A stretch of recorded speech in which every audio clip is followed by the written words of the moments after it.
ሰው ምን አስተማረኝ መሰላችሁ? ማንም ሰው ያለ ምንም ምክንያት እንደማይወደኝ፣ ማንም ሰው እኔ የሆንኩትን እንደማይሆንልኝ፣ ማንም ሰው እኔ የተጨነቅኩትን ጭንቀት እንደማይጨነቅልኝ። በጣም የጸጸተኝን ደግሞ ልንገራችሁ። እስከዛሬ ያለ ምንም ምክንያት የሚወደኝን አለማወቄ፣ የሆንኩትንና ያለሁበትን ጭንቀት ለማን መናገር እንደነበረብኝ መርሳቴ። ብዙዎቻችሁ በእንደዚህ አይነት ስሜት ውስጥ ያላችሁ ይመስለኛል። ትልቁ ስህተታችን ምን መሰላችሁ?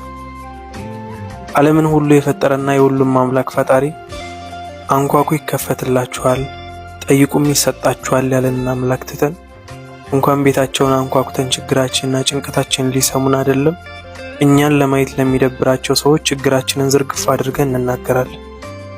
እነሱም ምንም እንዳልሰማ ይሆናሉ። አያችሁ፣ ችግራችሁን ለሰው አትናገሩ። ለፈጣሪ ንገሩትና አይቶ የሚረዳችሁን ሰው ይላክላችሁ። አመሰግናለሁ።